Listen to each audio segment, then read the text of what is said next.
I would like to introduce to you Georgia Papa, a lawyer who agreed to answer the questions of our readers, the readers of Vestnика Kipra.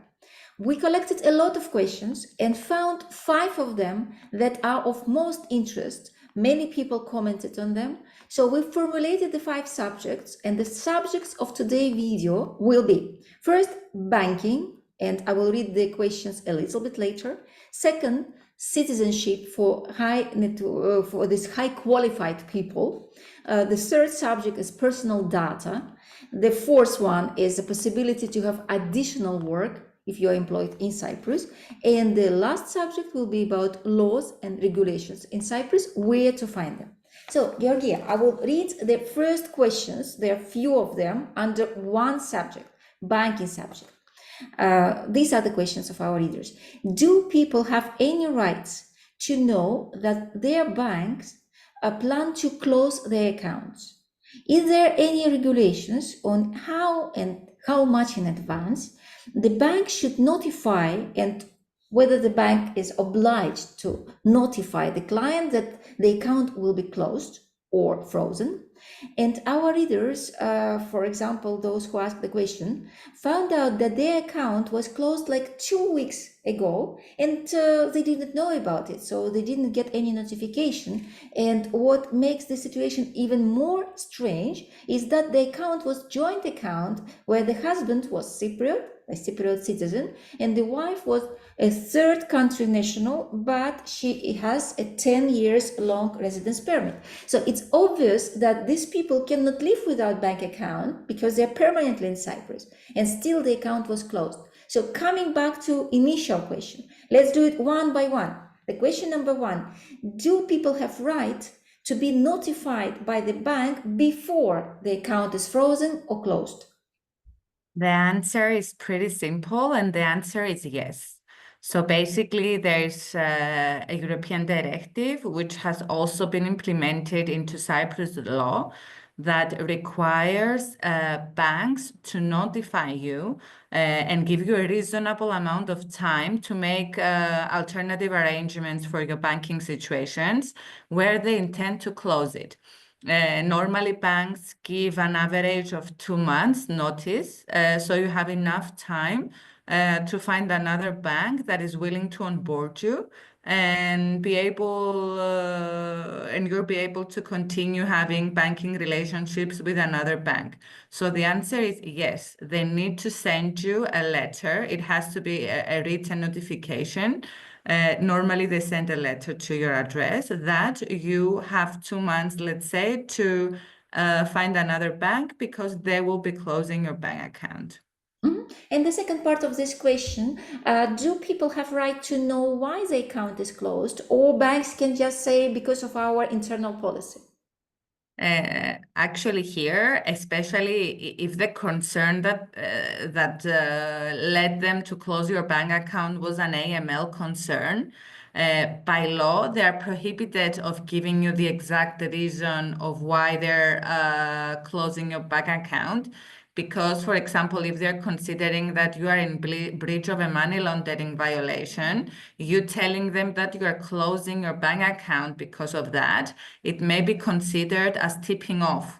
So basically warning them that people are investigating you for money laundering offenses. It will be like tipping them off, and maybe they will make some arrangements so, they hide money, etc. So basically, if they're closing your bank account because of AML concerns, by law, they're prohibited to give you information. But additionally, the law does not oblige them to give you an exact reason. So a general explanation, for example, like these are what our policies provide, or based on our internal policies, is sufficient, provided that it's not discriminatory. For example, they do this for you, but for another people, they will give an exemption. So if they treat all of their clients the same under their policies, they're not obliged to give you an exact reason for why they're terminating the relationship. Okay, thank you. I think that's enough. It's a satisfying answer for the question. The second question is more details. People would like to know more details on this fast track citizenship. And I'm just quoting what was in the question. Obviously, we understand that due to the new regulations, there is a maximum period of time when the application can be examined. And that's something new because people are complaining usually that if they want to get citizenship and they apply, it's indefinite period of time when our authorities look at this. So I will read the rest of the question. People ask us to give more details on fast-track citizenship for highly qualified specialists. And aside from that, what is publicly available, do you have any insights, any case studies, any statistics on this type of citizenship applications? I was at a Tech Island event like about 3 weeks ago, and they have announced that the first 2 passports have been issued. So it works. People have already gotten their passports. We personally at the office already have 2 applications going on. So people have already started to qualify for this and are ready to apply. My advice to you is count very carefully your days.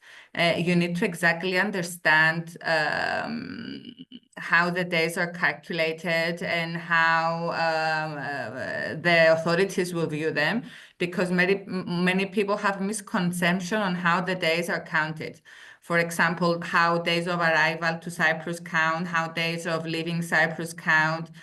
For example, in the last year, you are not allowed to, the last 12 months have to be 12 continuous months of stay in Cyprus. But many people don't know that you're allowed a 90 days exemption where you can use for holidays, where you can use for traveling, etc. So these 90 days do not interrupt your last 12 months of stay in Cyprus. Also, we had cases where, actually this case we're handling now, the client in the last year had to travel more than the 90 days because of work.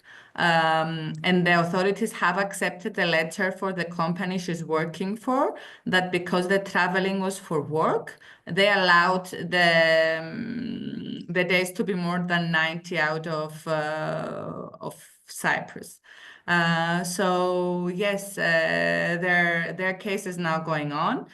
Also, I would advise people to build ties to Cyprus. For example, join cycling clubs, running clubs, start getting into touch with people in Cyprus and becoming friends. Also, if you want to show your intention to stay in Cyprus, I think there is no stronger indication that buying property here. So if you buy property here, it definitely helps your application. Also, if you are renting, make sure that the renting represents your current situation. So for example, if you're a family of 5 and you are renting an apartment with only 1 bedroom, the authorities may find this suspicious. So make sure that your current situation reflects your living arrangements. Additionally, I would be very careful of not posting negative things about Cyprus online, because the authorities will check social media. Not a lot of people know this, but the authorities, before actually when examining your application, will go through your social media and see if you have posted anything adverse about Cyprus. Another tip would be not to visit the occupied side of Cyprus. I think 1 or 2 visits may be excused because we have lots of churches and monasteries there. And, you can justify it by saying that I visited the monastery, let's say, of Apostle Andreas and stuff like this.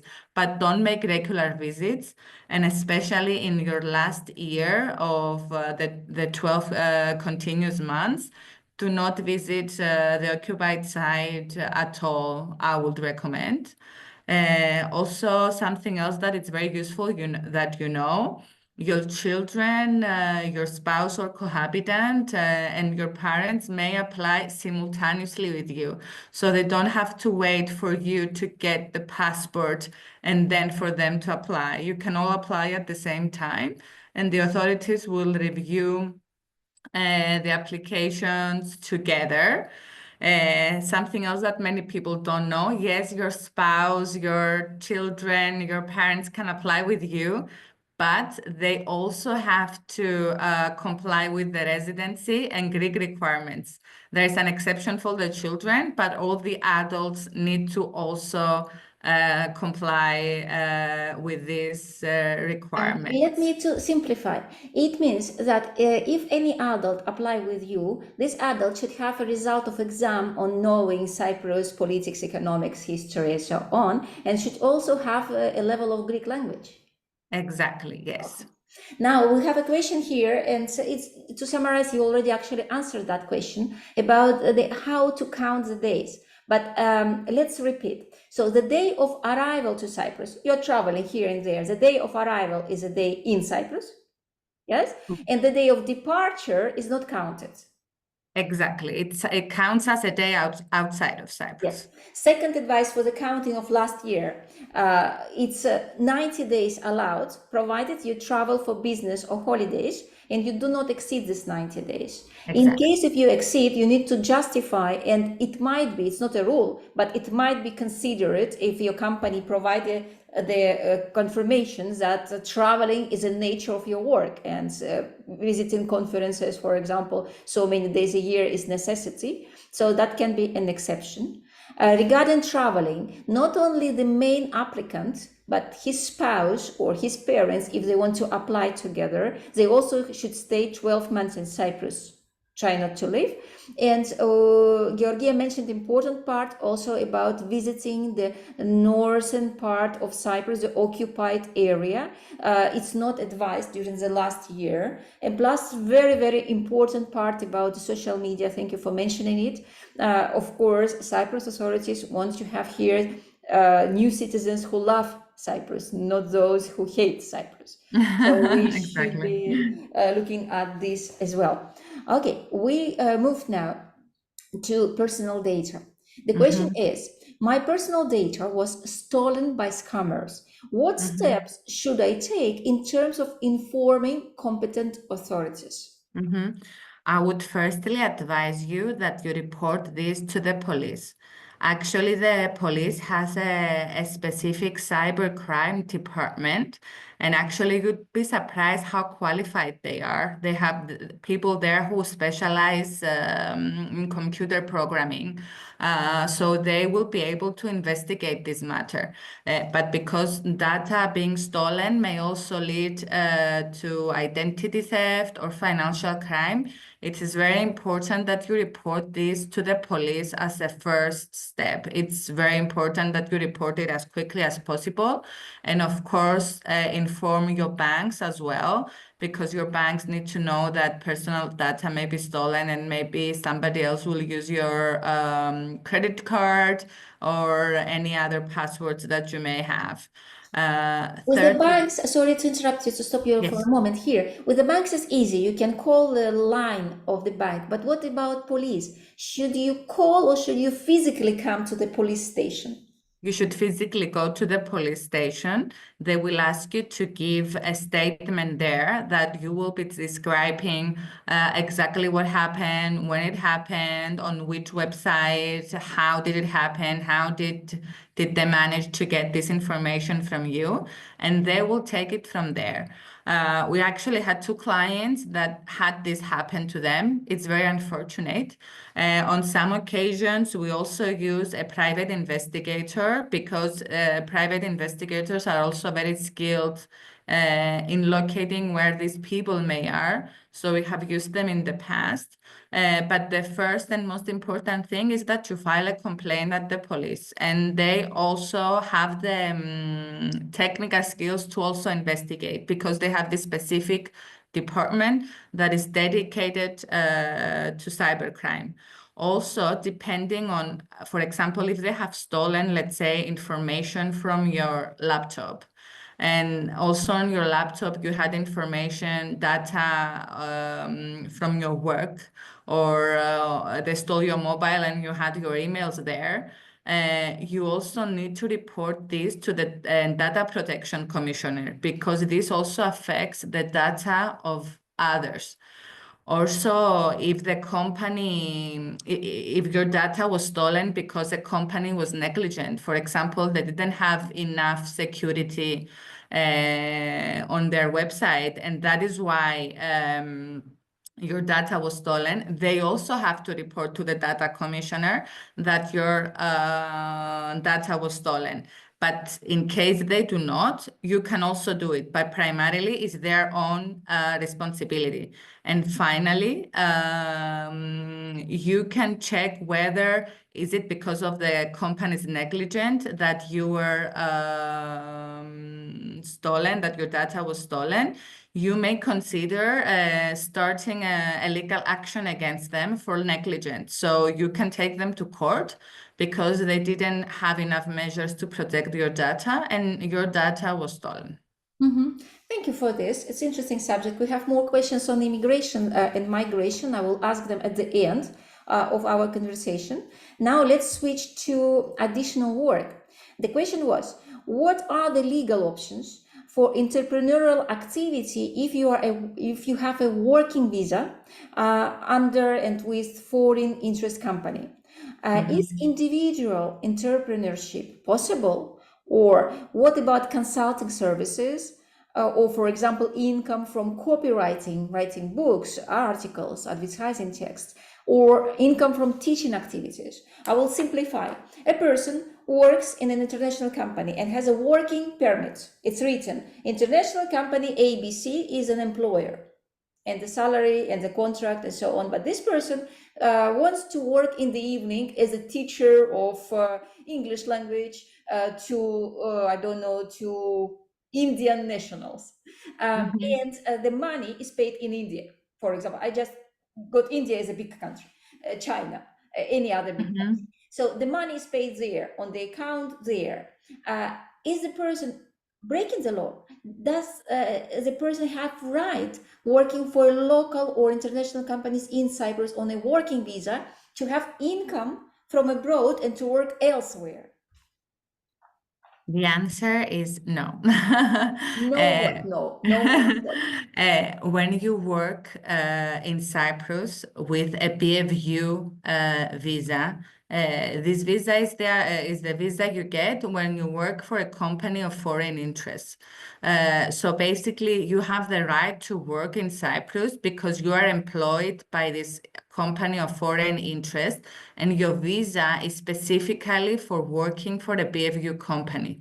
So it is a very specific visa. It only allows you to work for the BFU company, and you have no authorization to do any extra, let's say, activities that are not linked to your work with the BFU company. So because this visa is so specific, it's a visa because you have got it because you're working for this company. It only allows you to perform work for this company. So if you want to perform any other activities, because you will be performing those from Cyprus, effectively you will be working in Cyprus, this visa does not cover this. So essentially any other extra activities, any other work, any freelancing, let's say, or any other teaching activities are not linked to your work with the BFU company and are not covered by this visa. All right. In other words, a person is breaking the law and breaking the rules on which the conditions which visa was issued. Visa was issued for a specific company, so the person cannot work elsewhere. Otherwise, the immigration department will be correct to say that you broke the condition. And what will happen if a person was working in the third country and getting money in that third country and living in Cyprus on the working visa, and somebody will find out? What will happen to this person? We haven't seen a situation like this before. I think it can only happen if someone goes after you. I think our authorities are not that investigative in terms of trying to locate people that have extra work after their normal hours. So we haven't had any experience in terms of a person losing their visa because of extra activities.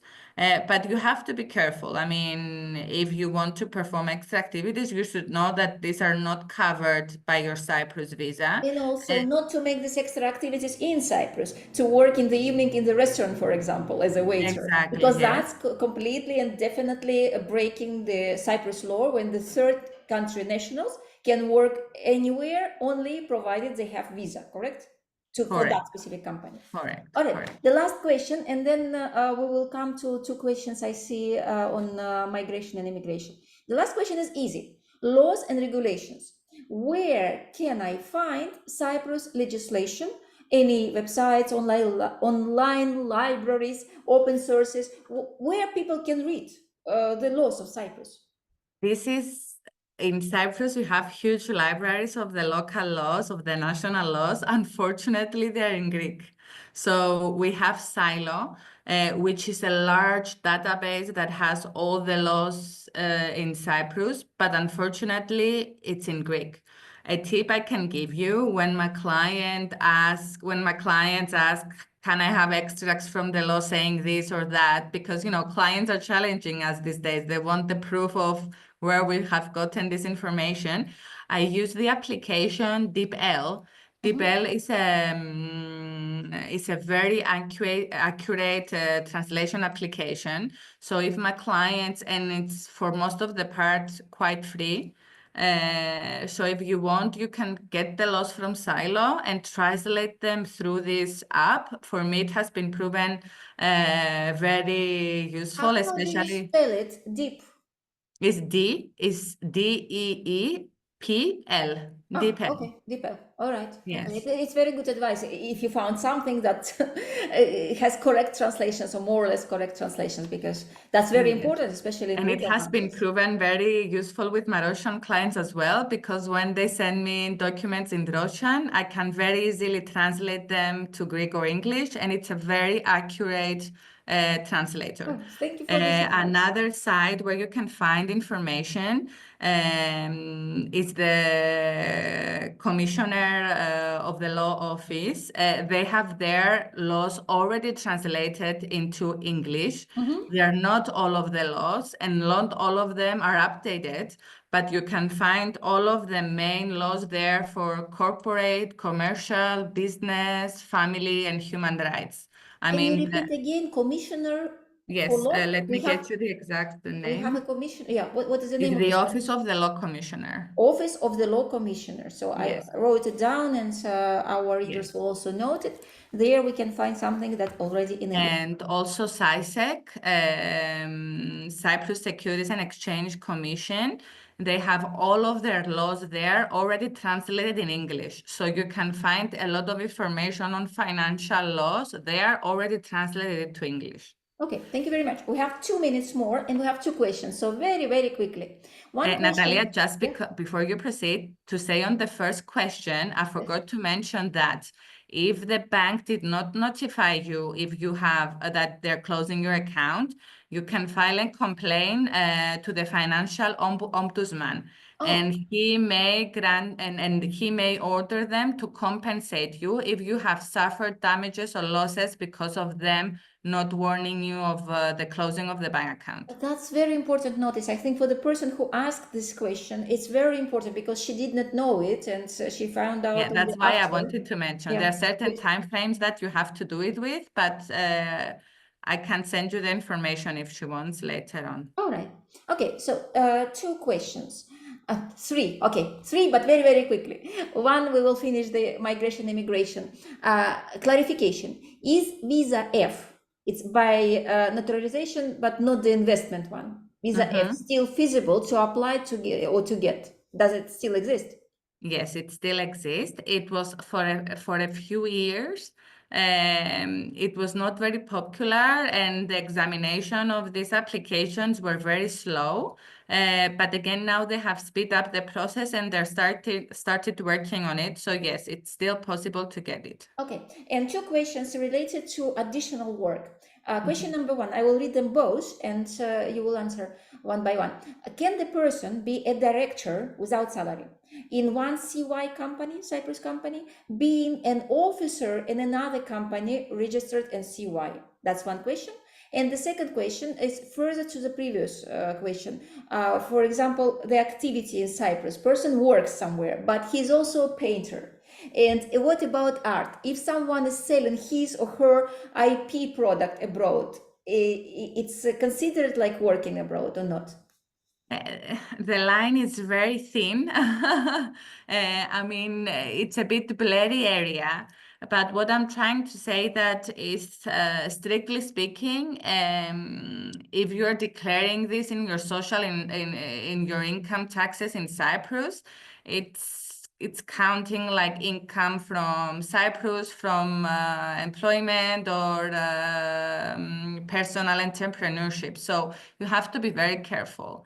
You don't want to risk your passport or your work visa for working on the side on minor projects. So what I would recommend is that wait until you get your passport. I mean, it's very important that you follow the rules in Cyprus because you don't want to mess it up over something so minor, like working on the side for a few years. I think you can wait. Make sure that you follow the rules. You do it by the book because you never know who will discover this. From personal experience, the authorities are not very investigative, but you never know. Okay, last question, and we go 30 seconds answer. May I apply for passport and long-term residence permit at the same time? The question is not really straightforward because it depends. Do you already have a BFU visa? Because if you have a BFU visa, you cannot have another type of visa at the same time.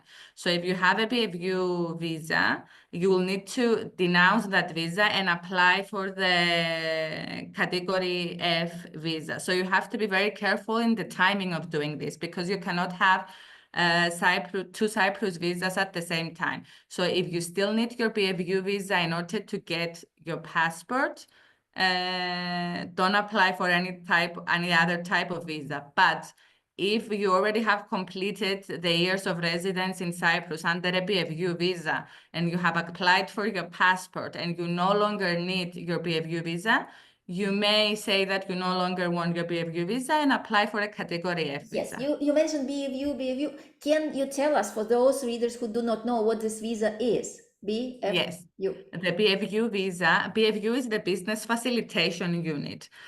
So companies that are registered there, their employees are entitled to get to go through an easier visa process, and they get the so-called BFU visa. It's a very straightforward, easier process for third country nationals to get a visa, as long as their employer, the company that employs them, is registered with the BFU, Business Facilitation Unit. So it's important that you have this visa for at least 4 or 5 years before applying. You have to have continuous employment with a BFU visa in order to be in a BFU company in order to be eligible to apply for your passport. So you have to be very careful with these logistics. And as I said, it's a ticking the box process. So make sure you tick all the boxes and you have a bulletproof application then. I mean, just be careful.